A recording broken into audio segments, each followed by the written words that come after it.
Hey everybody, this is Cheese.6. Today we're in our survival world that we've been playing on our Twitch stream. Make sure to follow me over there if you're not already. It's been fun. Today I am going to show you how I got all of these bees nests in survival Minecraft. Ever since 1.15.2, you've been able to generate trees with bees nests on them by having a sapling grow with a flower in a 5x5 area. Now the chance of this happening is 5%. That means for every 20 saplings you plant, you should have about one tree that has a bee's nest. This is typically done by placing your saplings and flowers just in straight lines right next to each other. When a sapling grows, it checks all four sides of the tree to see if it can generate a bee's nest. This means that by having saplings right next to each other, you're reducing the possibility that you will generate a bee's nest. Because now, if you have this block here, neither this tree nor this tree can generate a bee's nest here. It's being blocked off by this tree. So this got me thinking, what is the most efficient way to plant your saplings so that you can get as many bee's nests as possible? The goal here is to have every single sapling be able to grow into a tree that can have a bee's nest on all sides. So you can see that you can plant them with 2 air gaps in between. This does work, but it's not the most compact. So I decided to do a few more designs, and this is what I came up with. This pattern here is what I determined to be the most efficient way to plant your saplings and flowers, where each lime green concrete represents a sapling and each orange concrete powder represents a flower. Here is what the same design looks like with only saplings, and here is what it looks like once you have this flowers down as well. Now when you're building this, I would recommend placing the flowers down first and then the saplings. This is so you don't lose efficiency by having the saplings grow when they're not next to a flower, and there's no possibility of having a bee's nest. So why does this design work? If we grow a few trees, I'll be able to explain. So you want a bee's nest to be able to generate on all 4 sides. So with this sapling on this space, this has been able to grow. Now, this tree should not be able to block any of these bee's nest spawns. And as you can see, they overlap perfectly and fit together just like a puzzle. So this is true of every sapling. There is space on all 4 sides for the bee's nest to generate, just like this. Bee's nest will never generate on the bottom row, so you are safe to have flowers here. I would not recommend having 2 tall flowers because bee's nests do generate 2 blocks up. So make sure you are using 1 tall flowers for this.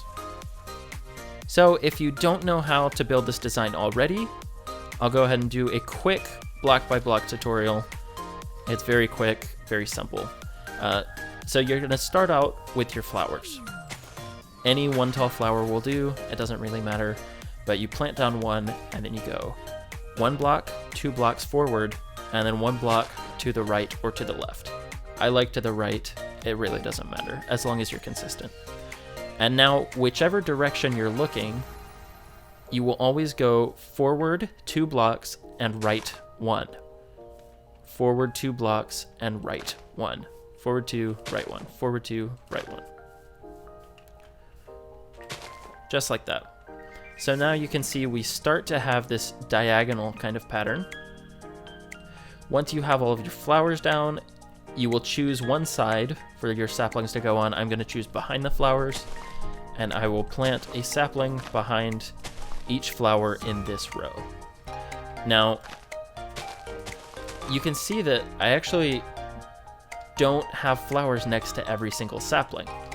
And this is because this sapling, and this sapling, and this sapling, and this sapling are all in range of this 1 flower.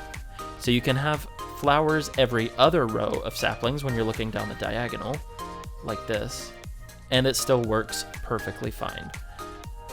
I'm going to increase the game tick speed so we can see if we can generate some bee's nests, and I will be right back.